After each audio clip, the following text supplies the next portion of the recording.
Good evening, everyone. Welcome to This Being Human, a United Nations Association Film Festival sequel on refugee asylum seekers, giving voice, giving witness. This evening's presentation is a follow-up to last semester's film festival, the United Nations Film Festival, and one of the featured films that was screened at that time in November was This Being Human. And during our holiday break, I thought it would be very interesting if we tracked down Hameed, the star of that particular film, and see if we could do this event this evening. And he agreed, and here we are. A bit of housekeeping before we continue. If you are a student at Carroll University seeking a convocation point, you need to stay until the very end of the presentation, which will have several layers. It will have the film, Hameed's presentation, it will have the filmmaker's presentation, and then questions and answers with Hameed that you can use, that you can put in the chat box.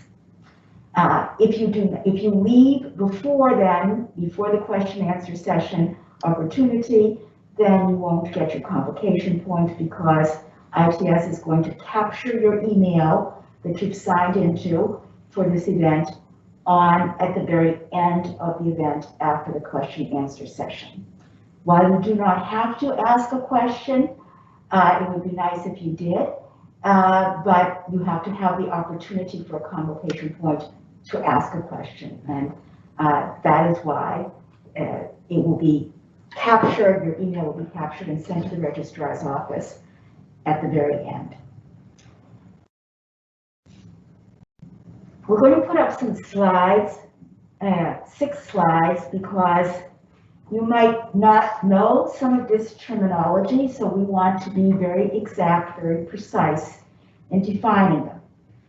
The first slide, Hameed is a refugee, and the United Nations in 1951 Convention relating to the status of refugees defined a refugee as a person who, owing to a well-founded fear of being persecuted for reasons of race, religion, nationality, membership of a particular social group, or political opinion, is outside the country of his nationality and is unable to, or owing to such fear, is unwilling to avail himself of the protection of that country, unquote. Governments normally guarantee the basic human rights and physical security of citizens, but when civilians become refugees, this safety net disappears. The United Nations' main role in pursuing international protection is to ensure that states are aware of and act on their obligations to protect refugees and persons seeking asylum. However, it is not a supranational organization and cannot be considered as a substitute for government responsibility. And then in some of your classes, you might have heard other words related to international people who have difficulty in their country. And so I put together a definition of asylum seekers, individuals who have fled their home country as a political refugee and are seeking sanctuary in another country. Only asylum seekers who are granted refugee status are allowed to work and stay in the new country.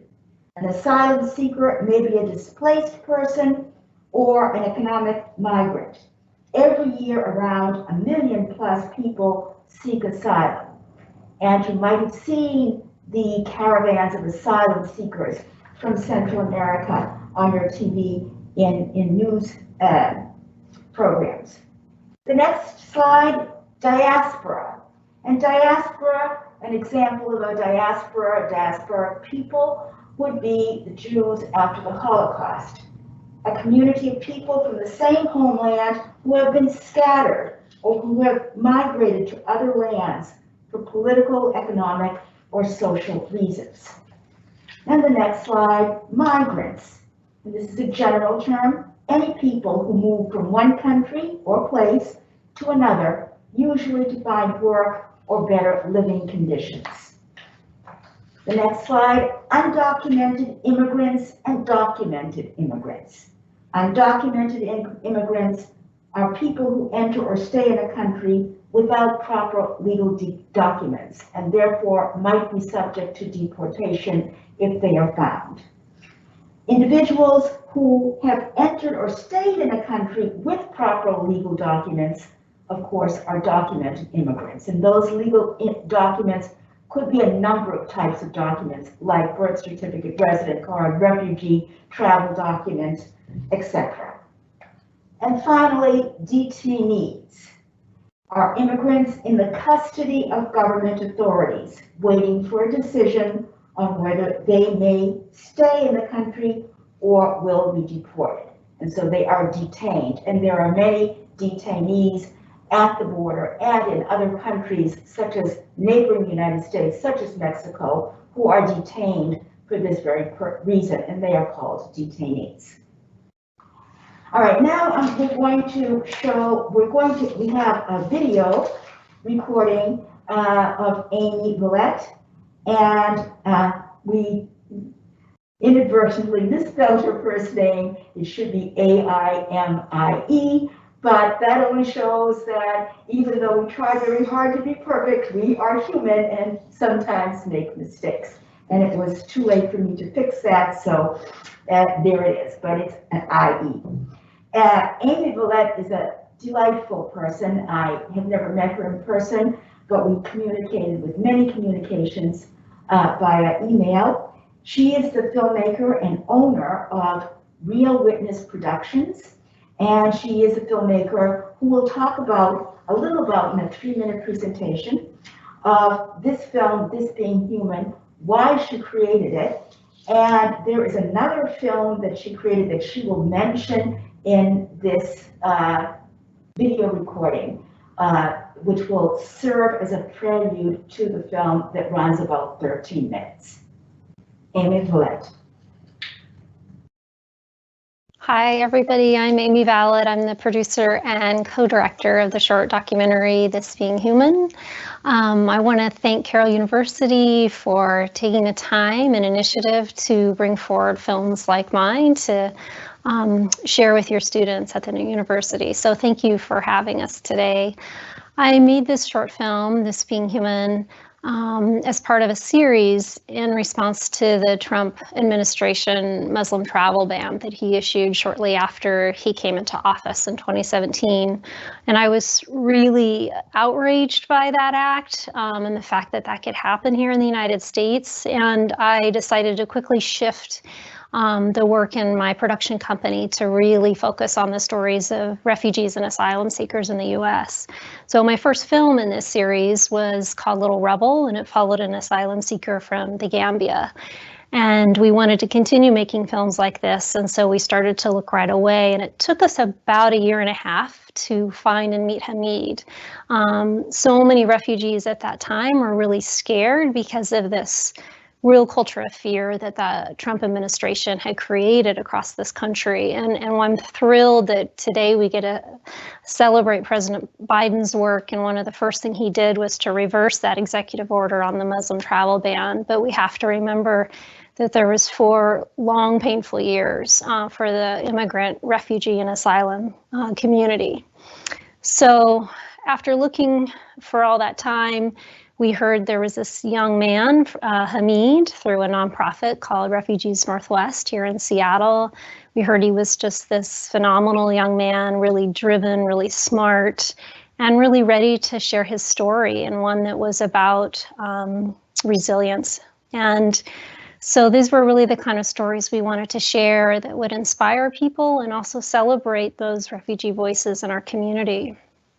We spent a couple months getting to know Hameed, building that relationship together, and then we started to film his story in the fall of 2018, and we finished it about the spring of 2019. And we had about 1 year of sharing our film, This Being Human, before the pandemic hit.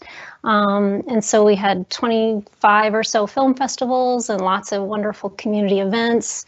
And it was a wonderful experience. So the goal of This Being Human was really, like I said, to celebrate the refugees and asylees in our communities. And I can't overstate how important and essential it is that we hear their voices, that we learn their stories. I think this is what makes us more compassionate, more understanding, and it reminds us that we're really all connected. So thank you for taking the time to watch this film. You're going to hear from Hameed directly. I'm grateful to you for taking the time to do so. And I'll just close by saying what an honor it's been to meet Hameed, to really share in this friendship with him, and that we get to share his story with so many people. He's going to give you a little bit more about what's happened for him since we finished filming, but he's just such an incredible person. So thank you all again for watching. Thank you so much to Elena at Carroll University. Enjoy the film.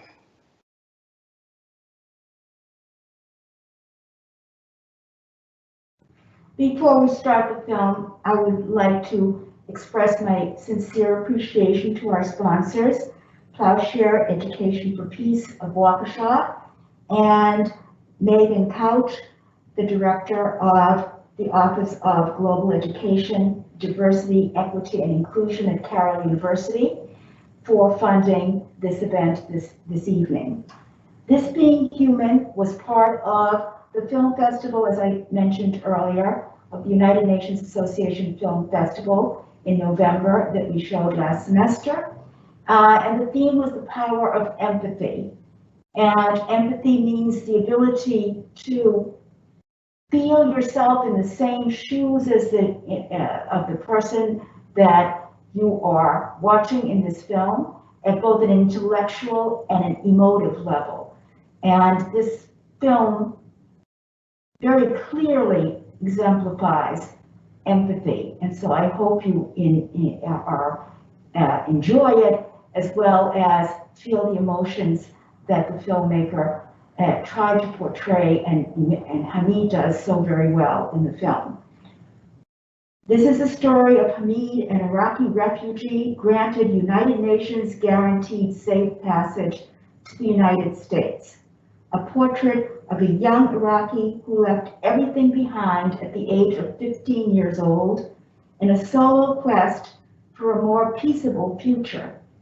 Hameed's salvation is education, and this is why I chose this film for this evening.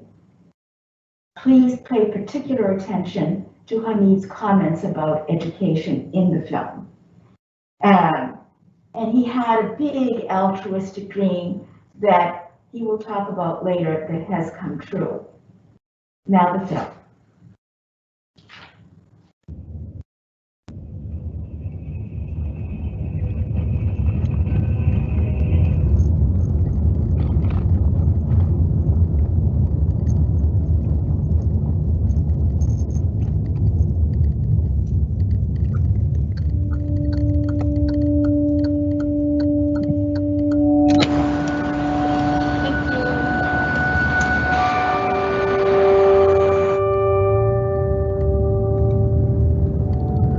When I come to United States, I was 16 years old. After 8 months being in the US, when I was living in the group house, they hired new lady. That woman being like really disrespectful. One of the days I went for a long run, and then when I come back, I was really tired and hungry.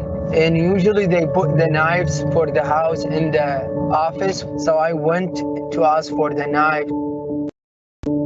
The same woman, she was sitting there. I was like, can I have the knife, please? I want to make breakfast. Her response was, go sit down. I will bring the knife. The woman, she didn't come. I was a kid during this time, and I was waiting. I'm so hungry. Maybe she forgot me. And I asked the same question, can I have the knife, please? She was like, I told you to go sit down. I will bring it after my meeting. I was like, how long the meeting is gonna take? She was like, I don't know, whatever. I was young and I started yelling, and She started yelling on me, making a really huge deal.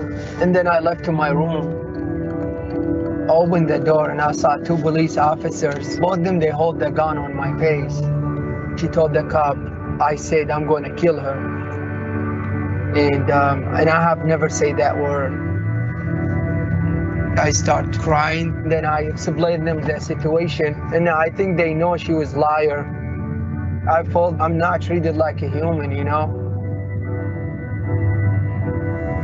And this time I was like, man, what I'm gonna do now? Like, I do not have any family, I do not have any friends. I really don't know anybody.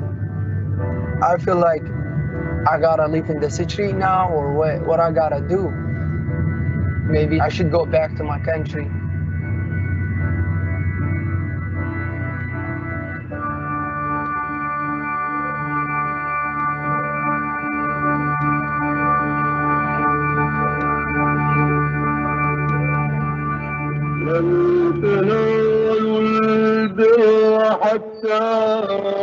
I born in a beautiful family. We not rich, not poor. We live in our life is really basic. A reality, people have good life. People can't sleep outside. People can't go to places, shopping, and they feel unsafe.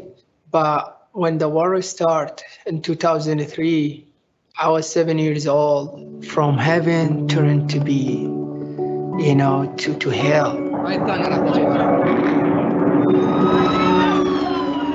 When the war started, everything shut down. Schools closed their doors. No one can work. No one can go to school. I saw a lot of people dying in this place. Imagine as a kid seeing this.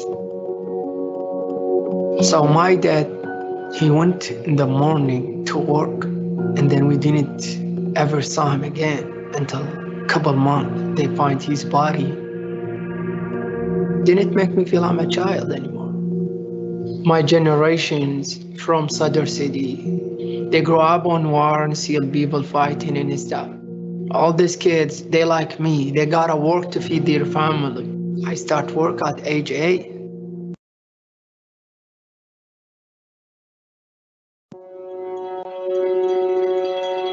When I started running, I was 10 years old. In my first race, the prize to win the race, it was giving shirt away. So I think I was interested to take the shirt and I challenged for it. And then I end up to win this race with not even wearing shoes.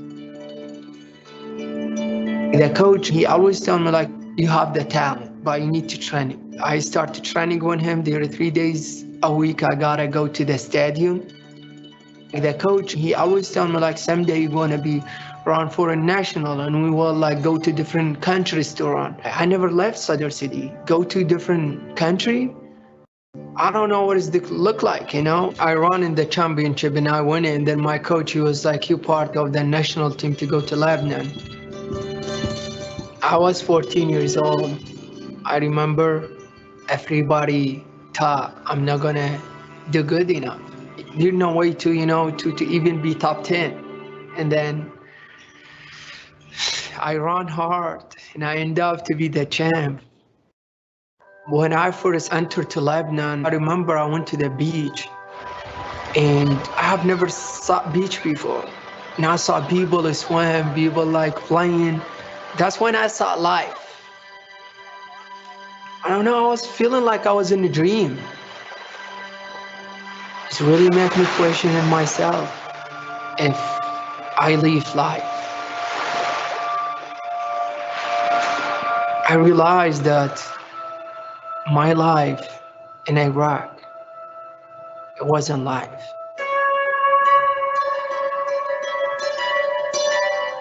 When I back to Iraq, I decide to go somewhere that doesn't have war. I have to think the right place to go. During this time, the Arab countries, they not accepting Iraqis. The only country they can accept in Iraqi, it was Syria. In Syria, the war started during this time. So I decide I'm not want to leave war to go to other war. I want to go to the safe place. Turkey is the only neighbor we have that living their life better than others. When I left to Turkey by myself, I was 15 years old. When I was leaving Turkey, I was living with Turkish friends.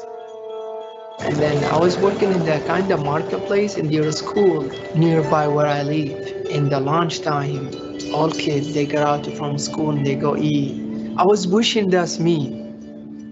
Education is the power you can have for whole your life. And I miss that. Without education, I will never be okay with myself.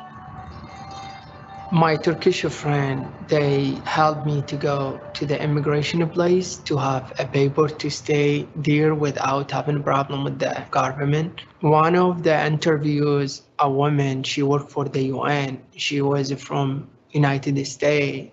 They asked me if I want to come to the US, and I said no. We have a war, like you guys invaded to us, and in my culture it's hard, it's not okay to go to someone who fights you. They tell me if I go to the US, they're gonna put me in the school. And I was like, school, yes, I will go.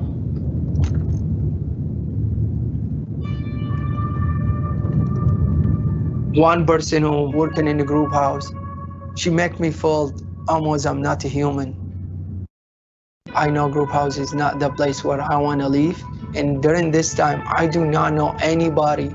I don't know where to go. And I'm not the person like to ask people to do something for me.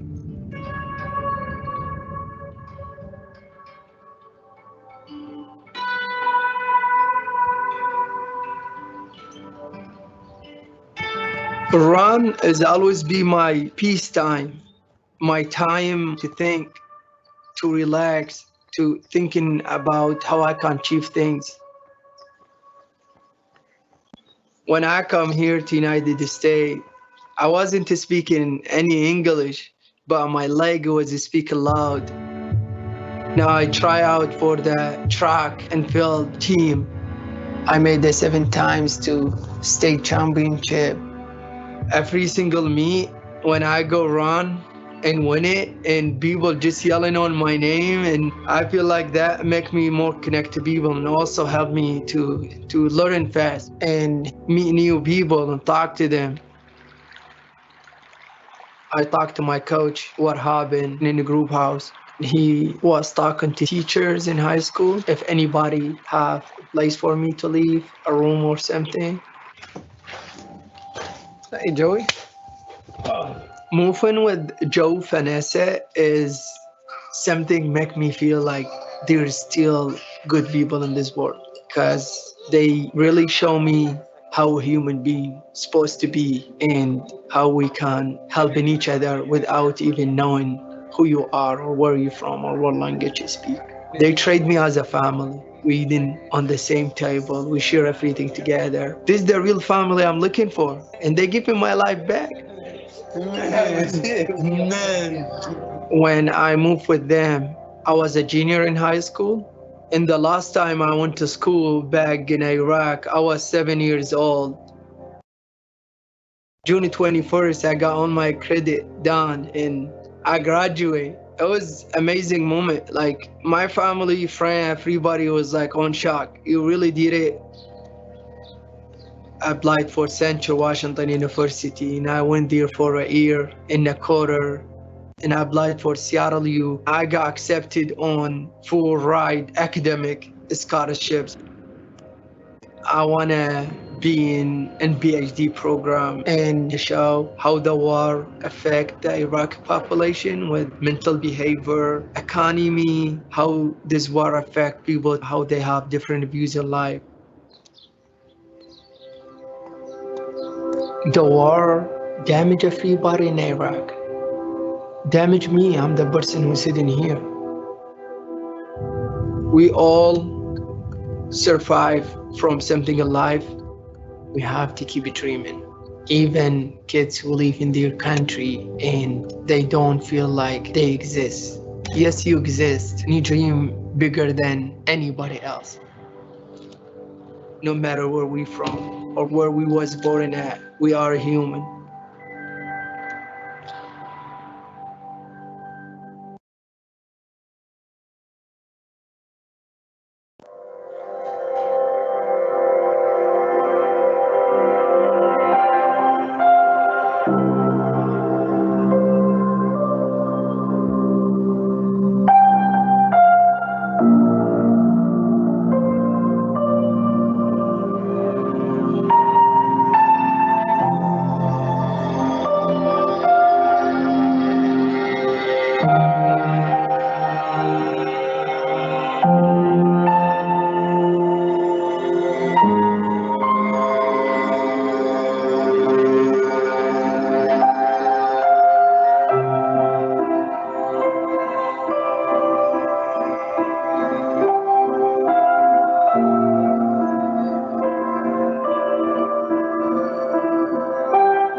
as I introduce Hameed Maktouf, who will say a few words about his life here in the United States and his studies at university. Please be aware that Hameed became a citizen of the United States in 2019, the summer of 2019. He is studying for his doctorate in Illinois, his doctorate in psychology, and he will explain why he chose that field. To quote Hameed, education is the power that you can have for the rest of your life. Education not only is power to me, but education empowers others. It empowers you. When you feel homesick, think of Hameed. When you feel uninspired to study, unmotivated to study and do your work for classes, think of Hameed. When you feel misfortune or unlucky in life, think of Hameed and how privileged you are. Now I will introduce Hameed and have him speak for himself, the narrator, and the main star in This Being Human. Hameed.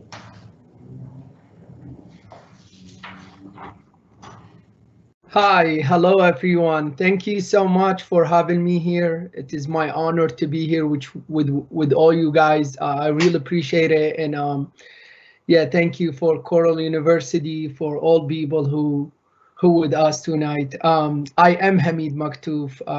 As the documentary shows, I'm from Iraq, born and raised in Sadr City, Baghdad, Iraq. I just want to give a brief background about Iraq. A lot of people, sadly, they don't know about the country.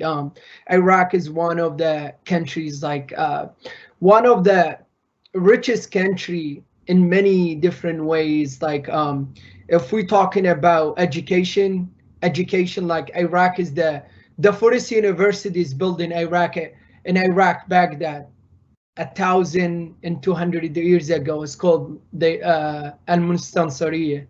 And also the first libraries built in Iraq 1,250 years ago. It's called the Dar al-Hikmah in Arabic. In English it transfers be like the House of Wisdom, where is all people around the world to come to study and get an educate, and then they go back to their country to prove their economic, their health, in all of the Iraq is very rich country in many different things. If I be talking about Iraq, I'm biased. I'll be talking all day.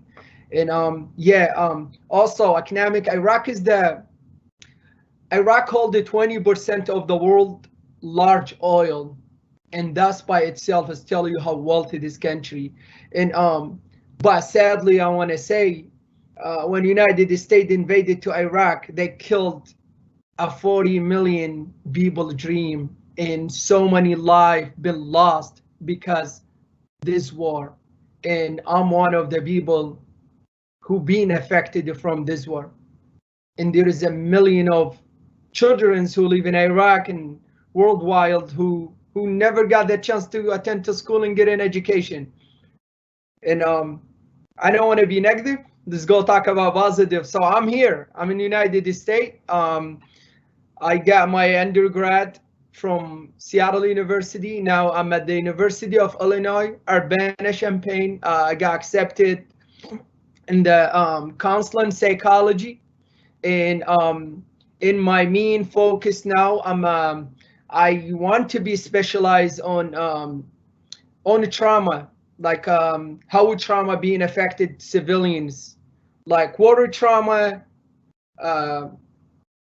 conflict trauma, refugees trauma, all that. And also my research, my research interest as well be like the fact how the war zone being affected the civilians from those countries. Yeah, I am more than happy to take in any questions from you guys, and feel free. You can ask whatever you want. I'm more than happy to answer.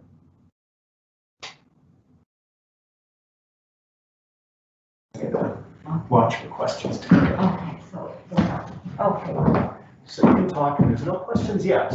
Okay, no questions yet. They're thinking. Thank you for sharing that, Hameed. Thank you.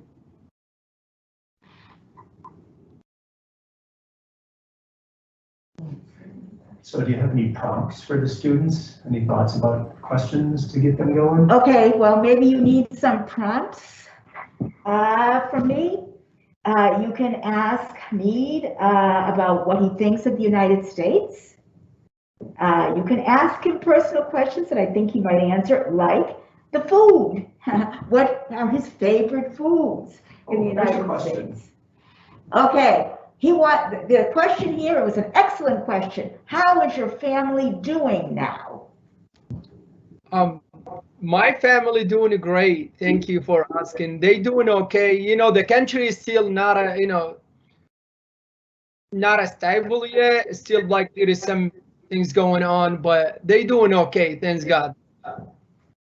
Okay, and then another question is, how long did it take you to gain your citizenship in the United States? And was it a faster process because you were here to study at the university? No, it wasn't. It wasn't. I think for getting like citizenship is a very normal process for any refugees. There is no no one can benefit if you're a student or a doctor or whatever who you are.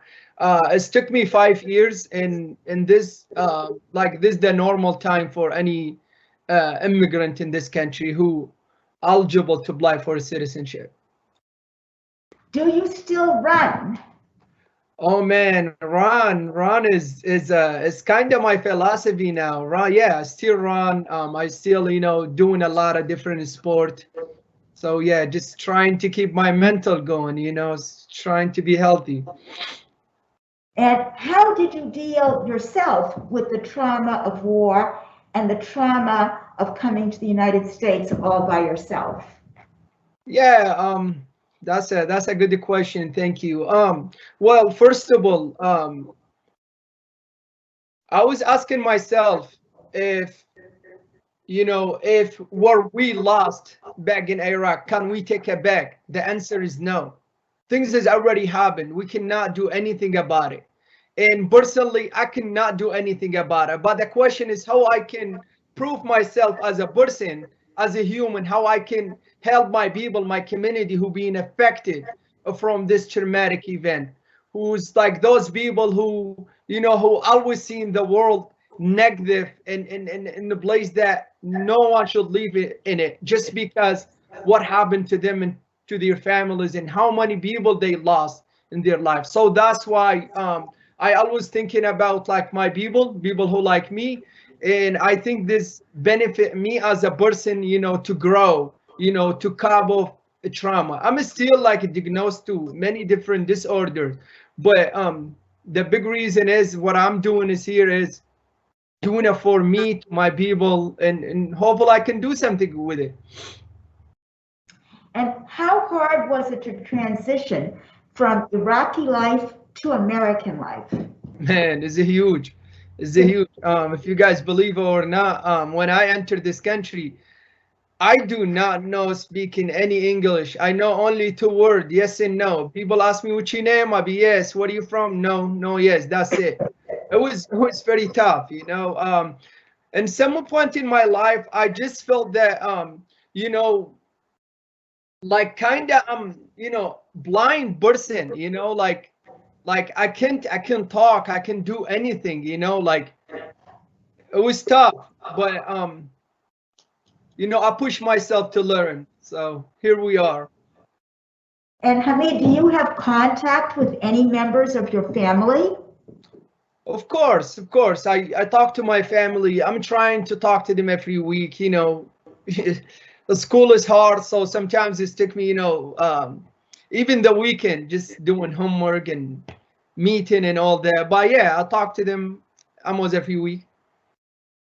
And what was the transition like from schooling in Iraq to schooling in the United States? Well, that's one thing you guys want to know, that I never got the chance to go to school in Iraq. So in Iraq, the age of getting start going to school is at 7 years old.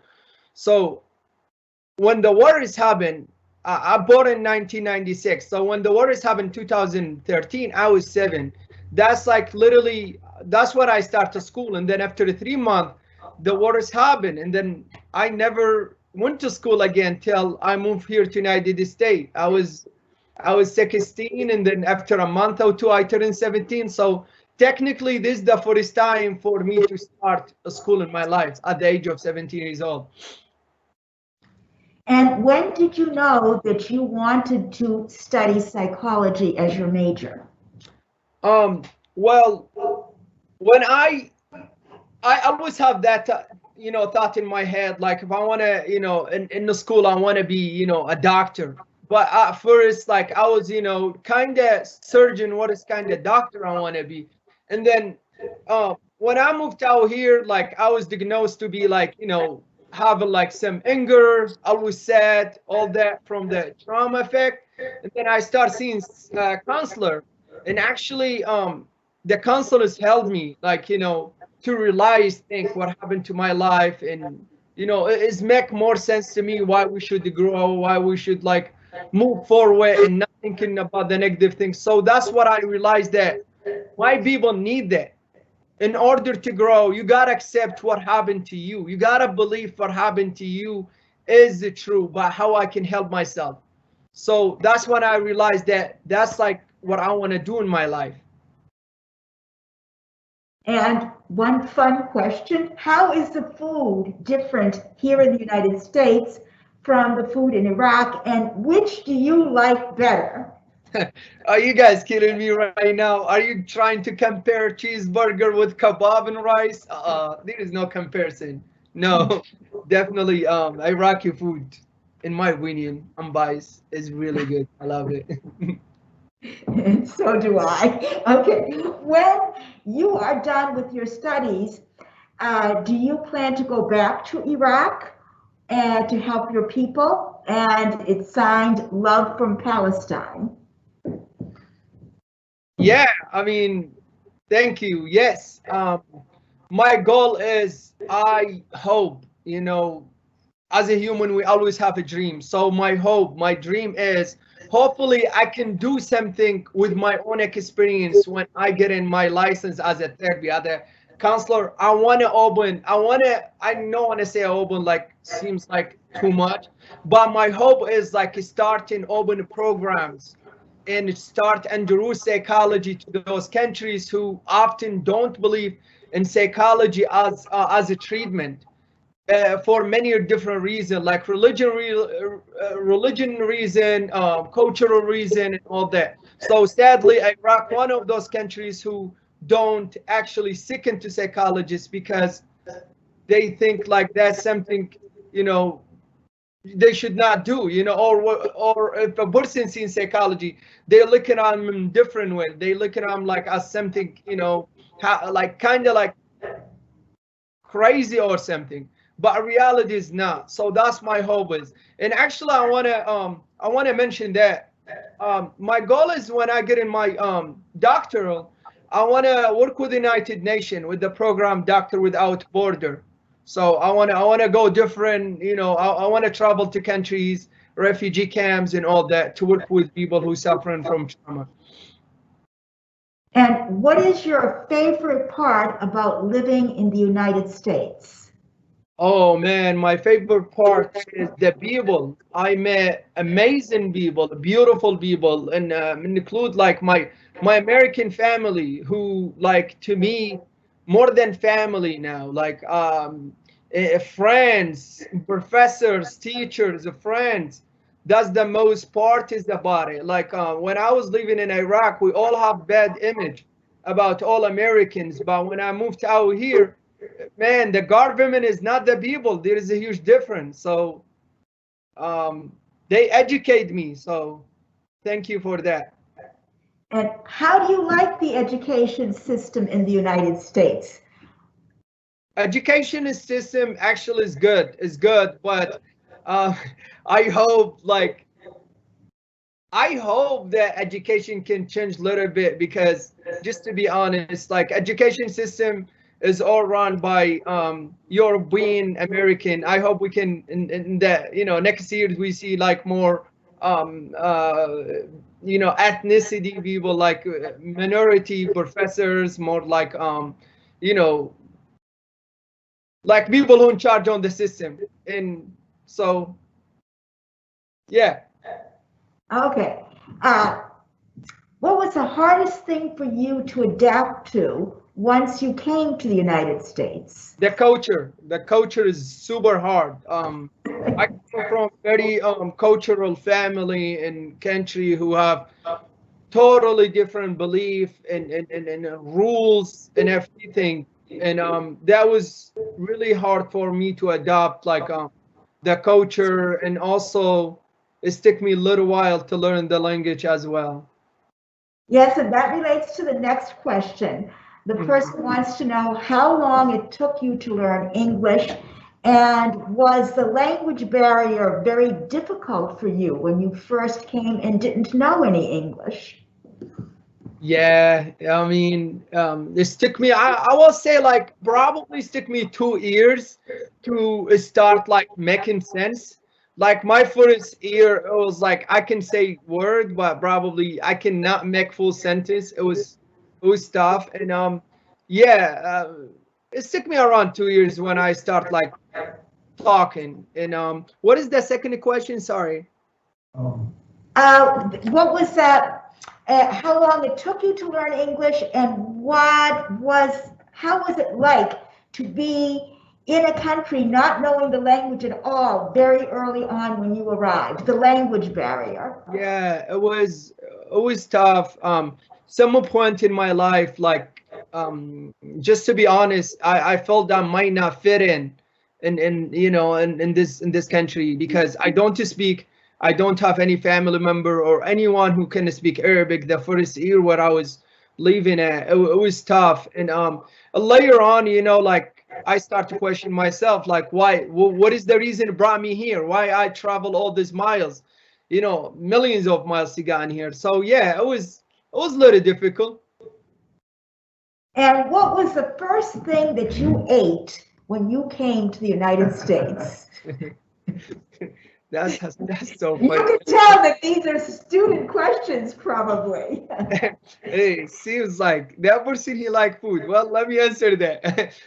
So I was flying from Turkey, right? And then I have delay in Chicago and then to Seattle. So anyway, I was super hungry, and then the person who picked me up from the airport, there was a translate me in the, you know, in the Google app, like they were in English and they answer me in Arabic. So anyway, they asked me if I'm hungry. I was like, hell yeah, I'm so hungry. I've been eating all like 2 nights. So anyway, I think they got me like you know, the chicken fry, right? Okay. And I think that was the welcome to the United States. Okay.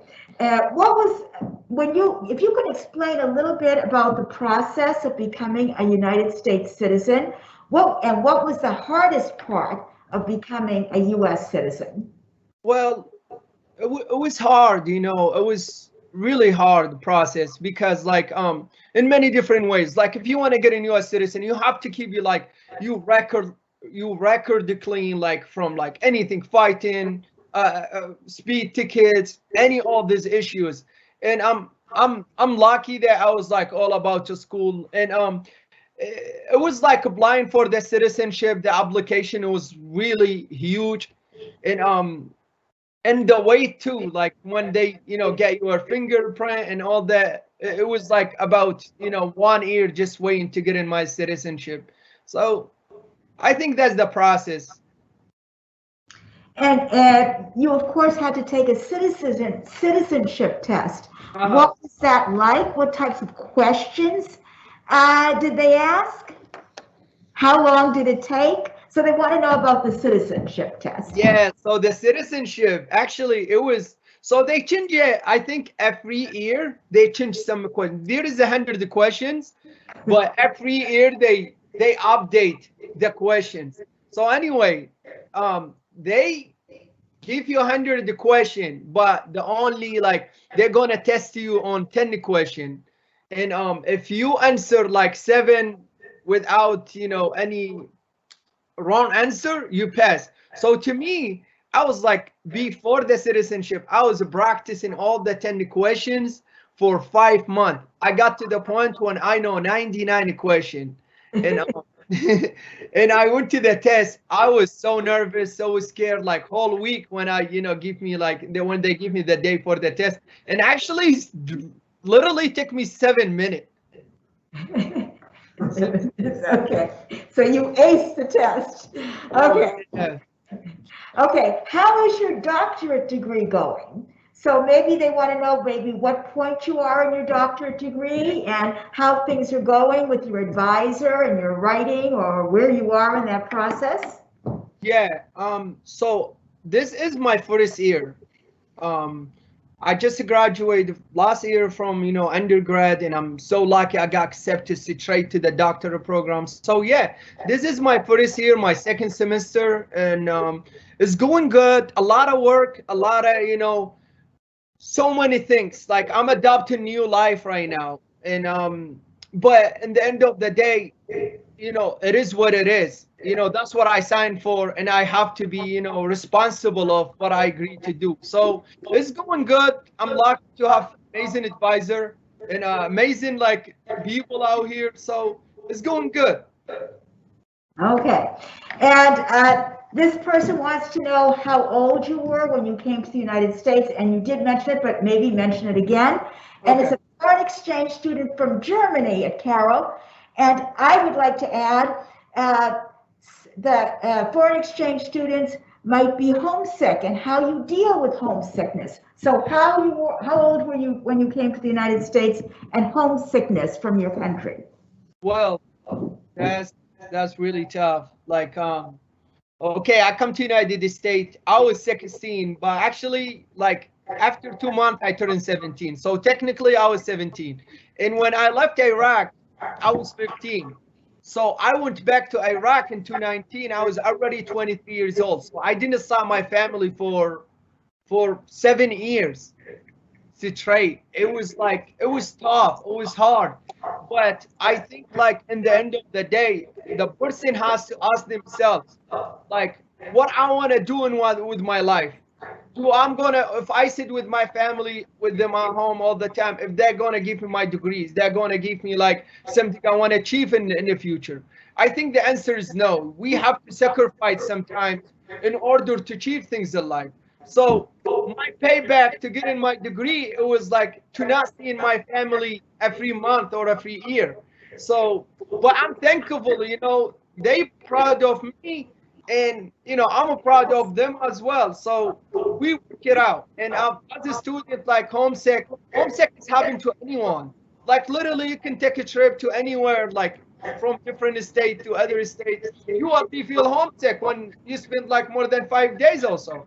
So I think you have to ask yourself and be honest with yourself. What is the reason who like to guide you here? What are you doing? Like, so yeah, I hope that makes sense. Yes, thank you.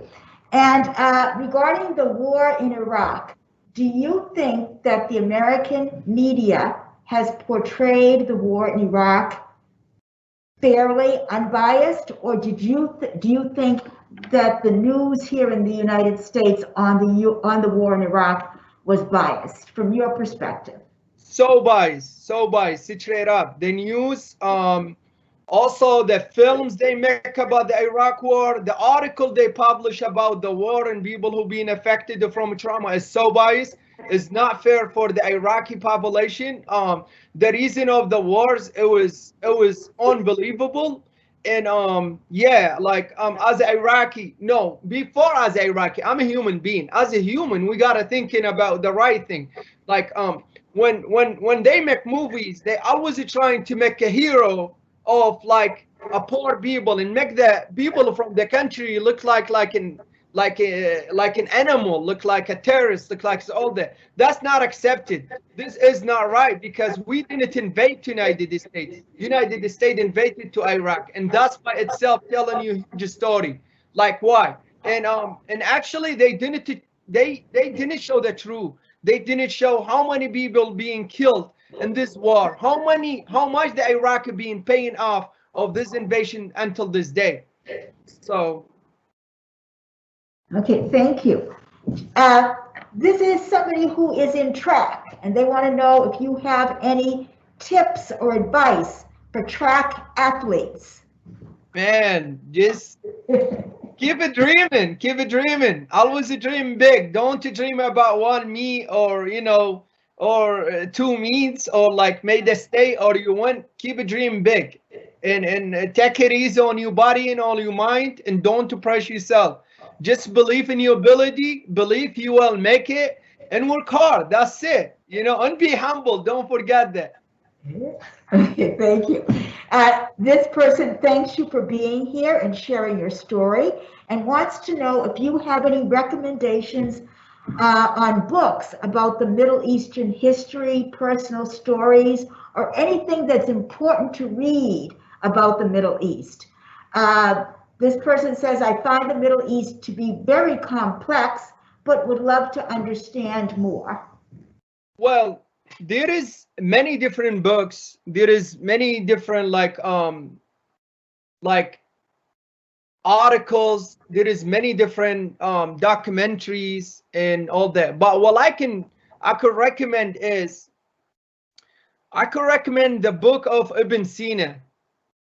But I don't know if people they're gonna get this. Like I have to there is so many authors who actually stole the ideas of the Arab countries. But there is on YouTube's if anyone just type about the Iraq history or the house of wisdom, they're gonna see, and all this gonna pull up, everything is gonna show online, and they're gonna talk to you through from 10,000 years ago until today. Okay, thank you. How did your family feel about you leaving Iraq to come to the United States? They have no idea. I just woke up about 3 a.m. I took my bag and I didn't say bye to them. So if I said bye or I said I'm leaving, my mom, she's not gonna let me leave. So that's why I decided to go. That's the only option I have. I left and I didn't come back until after 7 years. Do you still live with or have acquaintances with the family that you stayed with when you first came to the United States? No, I don't live with them, but they my family. We talk almost twice a week, and every time. So I moved from Washington, Seattle to Illinois. Every time when I go stay with them. I also have a lot of friends and families down there. So yeah, we still in touch. They're my family.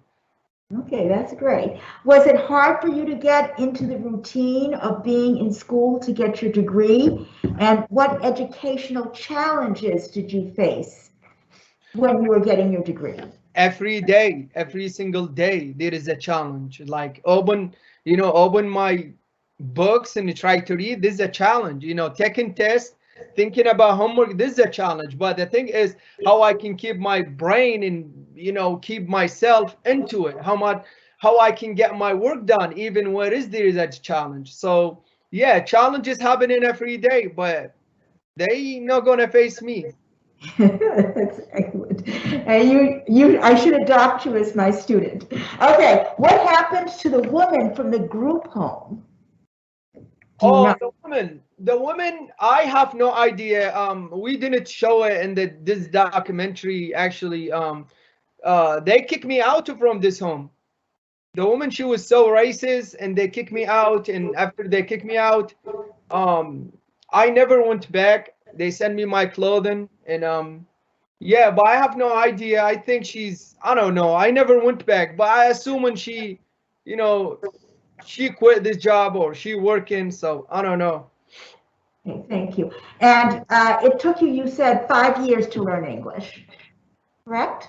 No, about 2 years. 2 years, wow. No, not a 5 years. Come on. I don't know, I thought you said 5. No. Okay, so 2 years, you're a fast learner. What do you miss the most about, I assume, Iraq? Oh, Iraq. I missed every single block in Iraq, in my neighborhood. I missed my family, my friends, everything actually, like food, everything in this country. Like, hopefully someday be one of those countries when his people come to visit. And you guys got me there. Do you ever wish you were in Lebanon for a time and then Turkey? Do you ever wish that you had gone and stayed in Turkey or Lebanon or another country? Lebanon, it was not a staying there. It was a competition for Arab championships under age of 15. So it was only 10 days like to run for a national team. That's Lebanon. But Turkey, yes, Turkey, that's the place where when I left Iraq, I stayed in Turkey for a month, like about a year and a half. It was good, it was beautiful, but at the time I was, Turkey is different. I'm not, I can't go to school there. I was working from 12 midday to 12 midnight just to survive and also help my family back in home. But yeah, no, I think I found what I want in life. And the reason I left too is, get an education. And where I'm at now, I'm super thankful and grateful for it. So. Looking back, do you think there was anything that you could do to prepare for the transition to coming to the United States? Not at all. I was a kid, I'm glad I didn't went at that age because I wasn't really wondering about anything. I just want to get in, I just want to get an education. So not at all. Like, I think I was preparing my brain more, like my mental more than anything. So. And what is your favorite college course that you've taken so far? Oh, okay. Let's get into it. Okay. Many classes, but my favorite one is like enter into psychology. Enter into counseling. That's the course. I'll be there for like an hours and just bother my professors, my classmates, just asking so many questions. I love that class. So. And how does the psychology field of study change your thinking about war and the new life in the United States? A lot. It show me the reality of of who we are and as a human, as a person, and also like give me evidence why we should continue grow and why we should be helping others. And how was the transition to America in regards to knowing that the United States caused so much trauma to the Iraqis and to your community? How did that impact your transition to coming to the United States? I was very scared. I didn't tell my family I was coming to America till like I come here, and then after 10 days or 20 days, I called them and they was like, in Turkey, I was called them from the same phone number, but when I got here, I called them from different phone number, and they was like, "That's a new phone number." I was like, "Yep, I'm in America." So they was mad on me. They was like, "Why you went?" And then I explained the situation. Like as a person, I know things happen for a reason. Like the war happened for a reason, and because like what happened to me and my family and everyone else, it doesn't mean that even the person who affect me, like the country who affect me, all that, like I'm not gonna go to get in my education and educate myself. So that's how I was looking at it. It was hard to be in here first, but after seeing the American people, it changed my mind because I said that early, like the government is different than the people. The people is sweet, awesome, nice. So yeah. And what is one of your happiest experiences here in the United States? Hobbies, experiences in the United States. That's a tough question. Okay, my American family. Okay, all right, fine. What's the biggest difference you have seen between your life in the United States compared to your life in Iraq, and how has that affected you? A lot. There is many different things between the two cultures. So many things. But in my end, I'm just trying, to teach myself how I can, deal with both cultures, and understand them and respect them in a way that can make me a better person. So If you could talk to a person in the American Congress, the American Senate, about immigration and what it's like to be a refugee, what would be the most important thing that you would want that person in Congress or in the Senate to know? I will ask him if he's a grandfather or grandmother, she's still alive, and just to go ask her how their life before they come to America and why they come to America. And I think after that, they're going to understand why people want to come. Because, most people live in this country who come their backgrounds is not from here. And all of them, they come for better life, education, opportunities, and all that. And I think as an immigrant, as a person who come from from this background, they should understand why we're being here. A lot of people talking about us as a Muslim, like a terrorist, Latinos, drug dealers, African American, like gang and all that. That's all wrong. We travel all these miles to make this country a good country and also prove our life and be part of this country. We're not here to steal nobody's job, because if our country is safe and no one probably want to leave their country. So Thank you so much. Are you part of any organizations on your campus?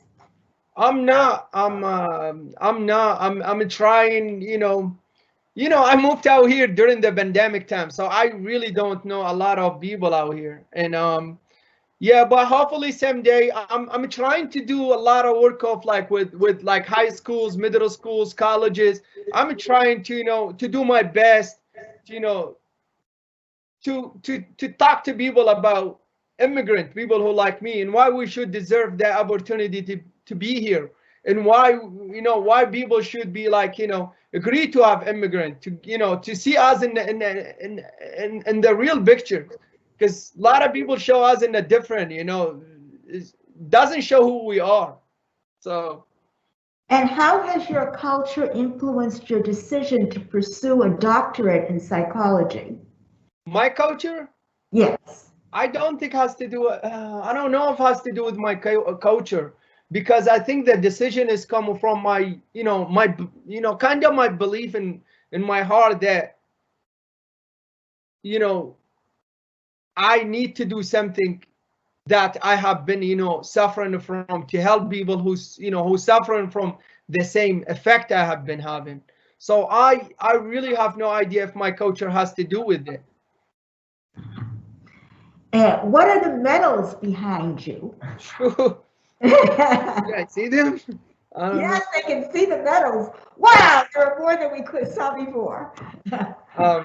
Well, I was kind of, little animal. I did all the sport in high school, so the documentary stock. I went to state 7 times. Now I'm trying to be show off. It's all like a sport. I like competition. I like to win. So they're all track medals, or? Oh no, actually they track and wrestling, and some of them boxing. So. Oh, wow, we didn't know about that. Okay, any advice, this person stole my question, any advice or words of wisdom to say to college students? Yo, college student, you are the future. Don't listen to anyone. No doctor, no advisor, no anyone, no family member can hold you down and tell you what you can do and what you cannot do. You can do anything. I got so many people who doubt me when I was not making sentences in English. I got teachers from high school who never thought I will graduate. Same thing with college, and now I'm in doctoral. So what I'm trying to say is, hey, do whatever you feel. Trust yourself, believe in yourself, and do it. The sky's the limit. What are you waiting for? This is the time. Like, be whatever who you want to be. Don't let anyone to tell you what you do or what you cannot do. That's my advisor.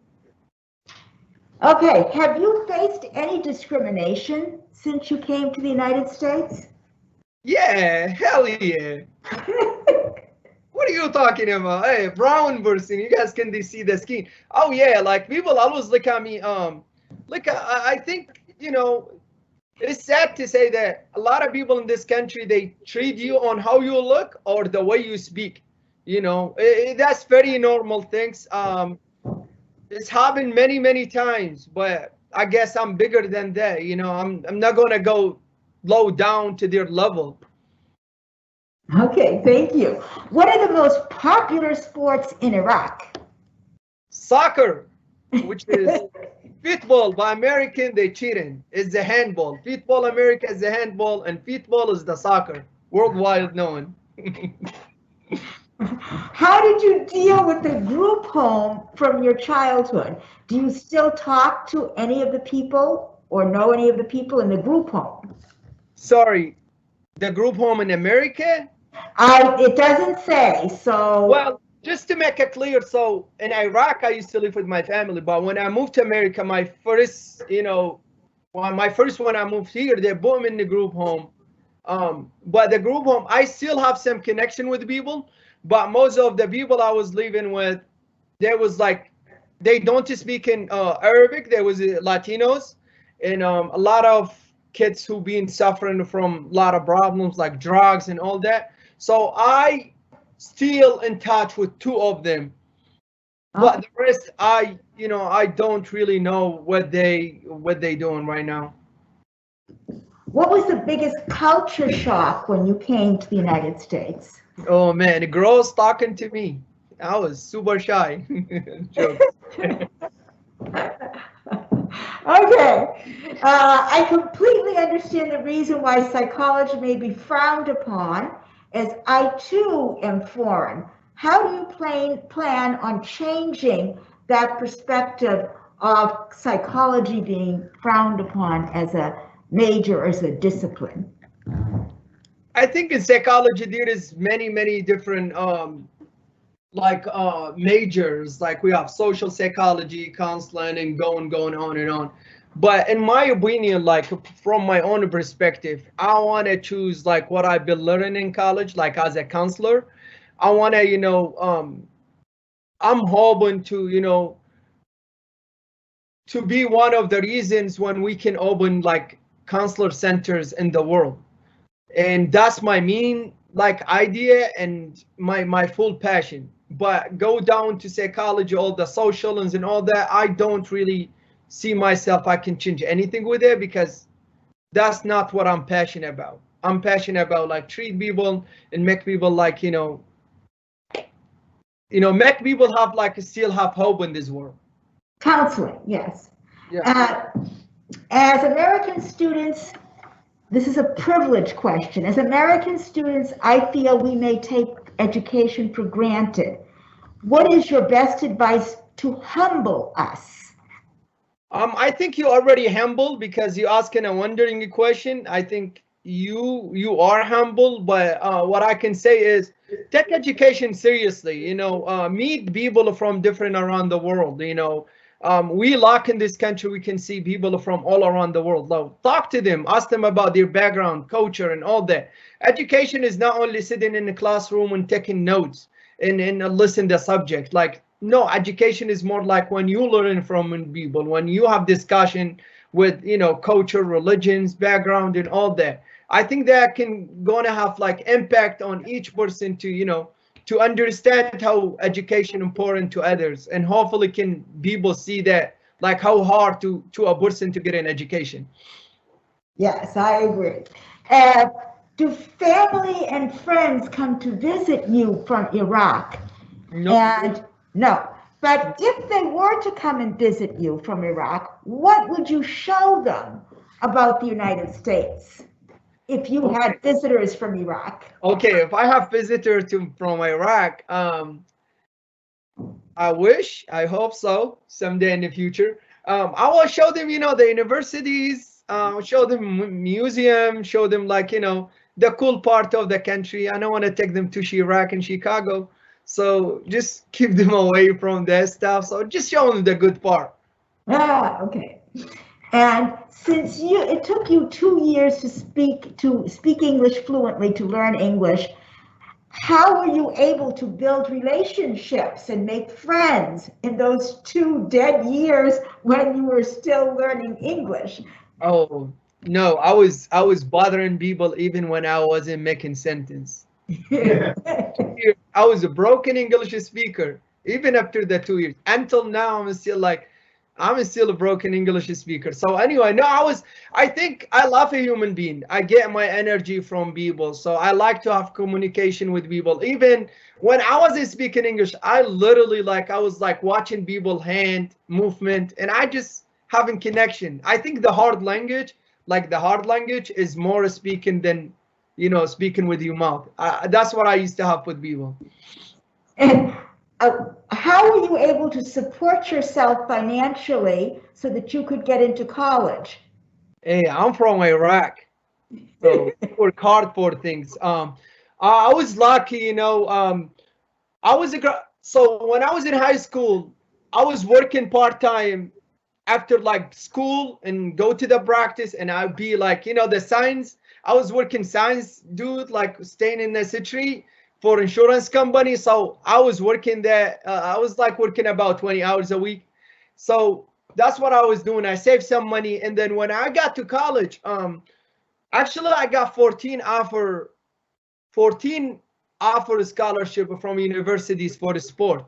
But at the time, my transcript for classes, it wasn't good enough for the university. So for this year, I went to Central Washington University. They gave me full ride scholarship. And then, I was 2 hours away from Seattle, and there was a lot of Donald Trump supporters, and I felt like I wasn't safe in there. So I applied for the Seattle University, which is in downtown Seattle and 20 minutes far from my American family and people who I know, my high school I went to. So, yeah, I got full ride scholarship to Seattle University, even staying on campus over the breaks and everything. So that saved my life. Do you ever feel homesick? And when you do, if you do feel homesick, what do you do? I feel homesick every single day. I feel homesick every time when I look at my mom pictures, my siblings, when I see something on social media talking about Iraq. But what I tell myself, I just remember those people who live in those refugee camps with all this freezing weather, with the snow, with rain, and staying under a tent. And I'm out here having a place, having house, having food, having air condition. I have heat. I have everything. So that's really make me make me feel humble, and I don't want to ask for more. I'm doing something for me, for my family, in homesick. It is happening every single day. So yeah. And this person congratulates you because many members of the person's family had to go through the citizenship process as well. And the person wants to know your first impression at the group house in the United States was a very bad impression. But what happened after that to make you appreciate your decision to come to the United States, even though that group home experience was a negative one? Well,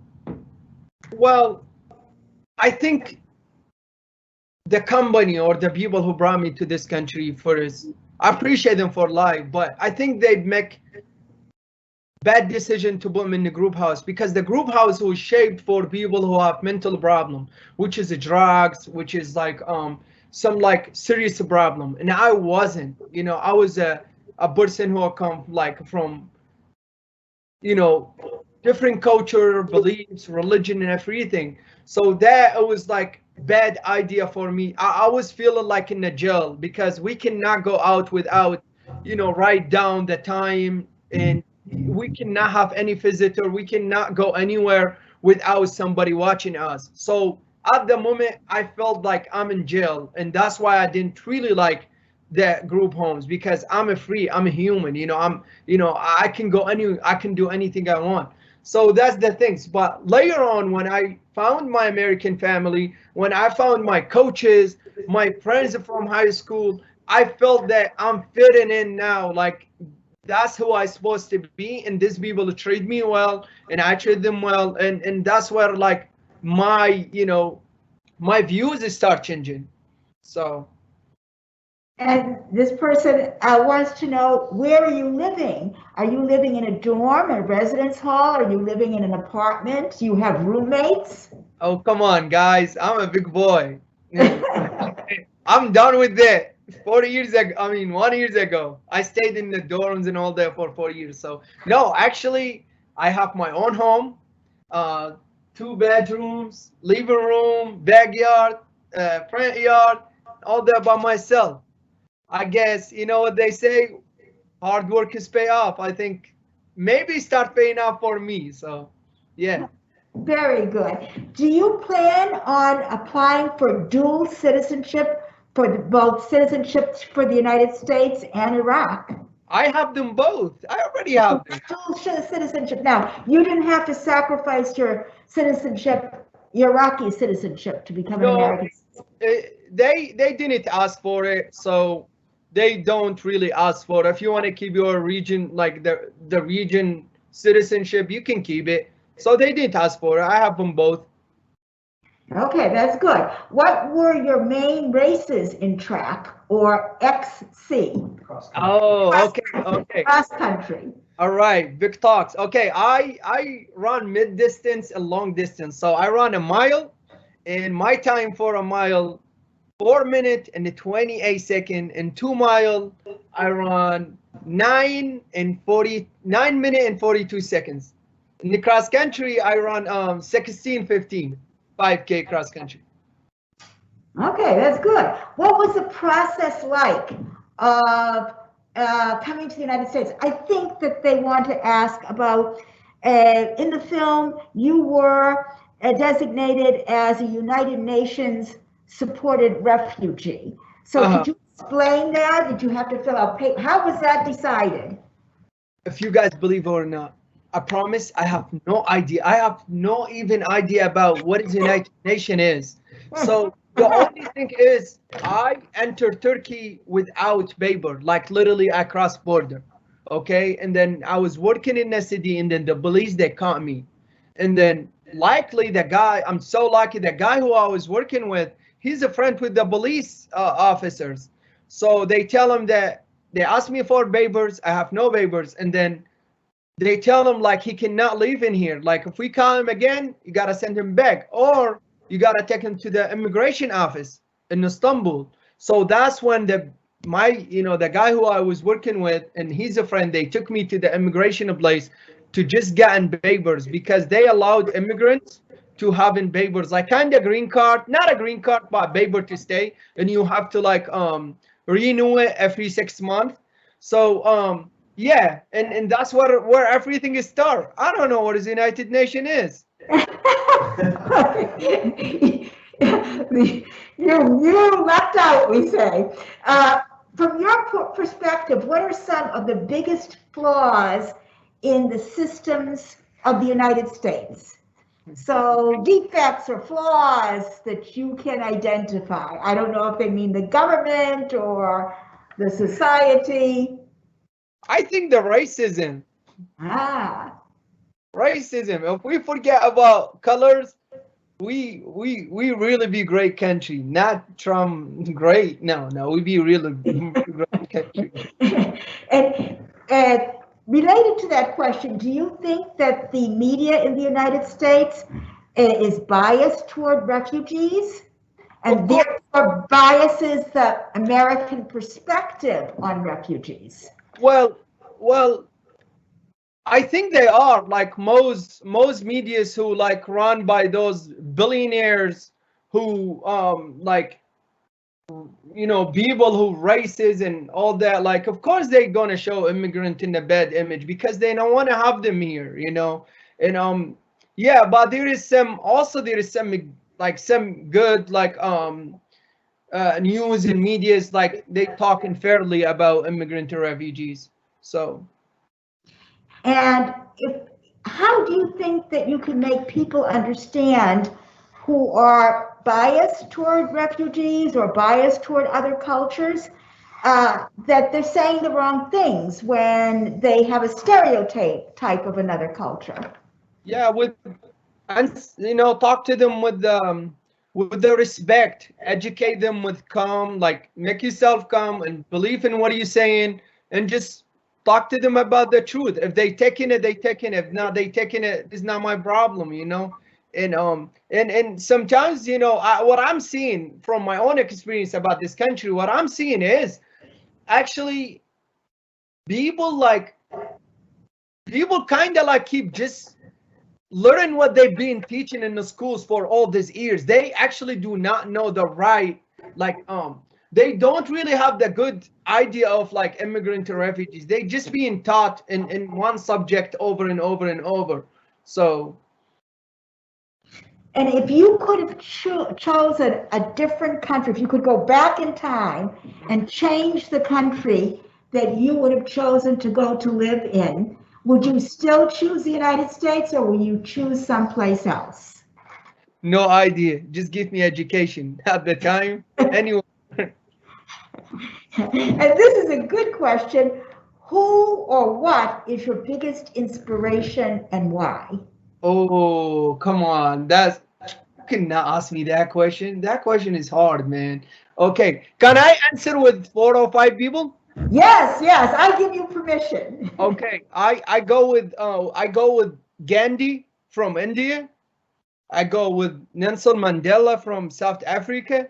I go with uh, MLK, Martin Luther King Jr., and I go with Malcolm X, and I go by Muhammad Ali.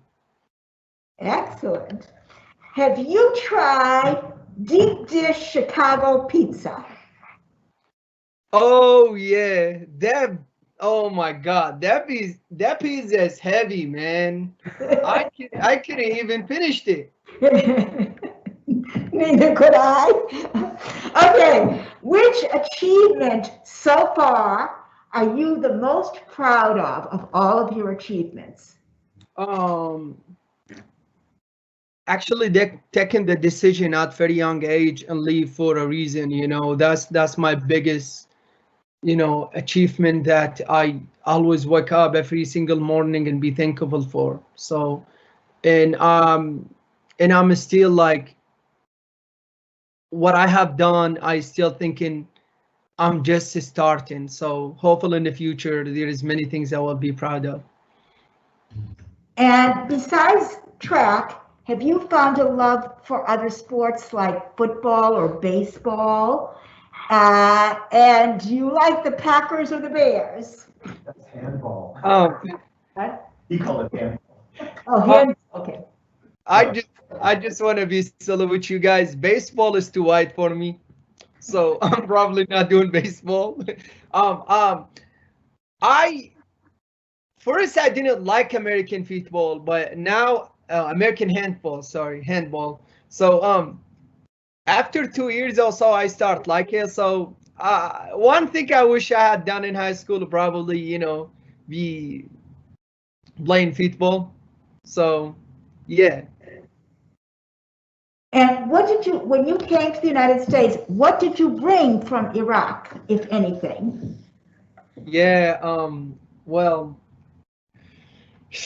I bring my journal. I was taking journal when I was living in Iraq and also when I was living in Turkey. Like sometimes I can talk to people about how I feel, but I was having a book where I write every single things, in it. So that was one thing I bring it with me. And my mom little photo and little Quran. So that's the most things I brought, like clothing, but that's the most important stuff I brought with me. And what do you think about mental health in the Iraqi community and immigrant Iraqi parents who are raising children in the United States? It's really, really, really hard. Like really, like, I don't want to be negative, but it's really, really hard for Iraqis. The Iraqi population is populated by now 40 million, and we have only 150 psychologists in that country. Like, imagine a 40 million people have only 150 psychology for a country who been suffering from like trauma for like the past like for decades. So that's by itself is telling you what's going on. And I'm so like I feel like really like like sad sometimes for Iraqi immigrants who move to United States and they have their kids, you know, they raise their kids out here. They actually they need to see like some family like psychology therapy, family therapy or something, because parents they raise on different lifestyle, on different, they saw different, you know, things in their life, and sometimes they try to make their kids to be like them or be like the big example for them. But in reality, we live in different country, different culture, different religions, you know, so that's going to be really tough for the kids and parents to, you know, to be on the same page. And but hopefully, you know, people can understand. Okay, we're going to do one more question because it's 8:30 and we want to be on time so that all of our students can study for their tests and classes tomorrow. If you could meet anyone in the United States, who would that be? I don't want to compare myself to anyone. I just want to be me. No, if you could meet anyone. Oh, me. Yes, I'm sorry. I have my mask on and it's hard to hear. Okay. Who would you meet? M-E-E-T, if you could meet anyone, if I could bring you to somebody, anyone in the United States, who would you like me to introduce you to? Okay. Oh man. Okay, I want to meet two people. Is that okay? Yes, okay, you could meet two people. I don't know if I can arrange it, but yeah. Let's hear.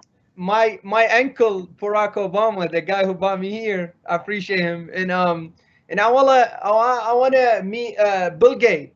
I just, you know, say hi to him, how humble he is, and how, you know, even this guy is very wealthy and everything, but he's been doing a lot of for, you know, donation for people like for in many different countries. So yeah.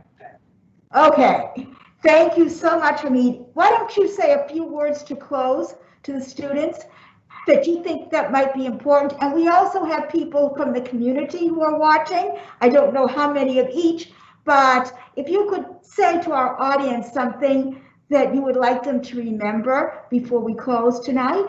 Okay. Please. Thank you. For all of you guys, students, family members, all you, thank you so much for being here. I really appreciate you. And I just want to remind you about something. It really doesn't matter how this world is being shaped as a countries, as a borders, as a skin colors, language, religions, all that. In the end of the day, we all a human being. We know we all experience different lifestyle, different experience, but we all come from the same mom and the same dad. And that being said, we relate to each other before all this world divided to be different, you know, different communities and countries and borders and all that. I hope like all you guys keep the love for the humanity, for yourself, for your family. For a student, I will tell you this: if the broken English speaker from Sadr City, Iraq, graduating, got their degree and doing doctorate now, you have no excuse to push yourself and get whatever you want to get.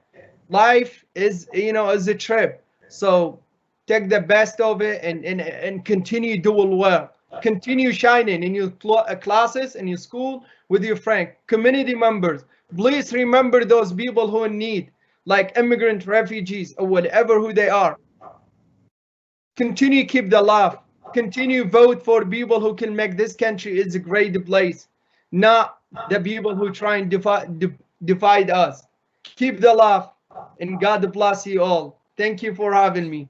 Thank you for such a delightful evening. We at Carroll University have 4 general education courses that are required on culture. And so we tried very, very hard to do more than just reading in a book about culture, but experiencing other cultures. And you helped us do that this evening. Thank you so very much. Good night, everybody, and thank you for being here. I will be in contact with you, Hameed. Thank you. Excellent. Thank you so much. You guys have a great night. Bye-bye. That was so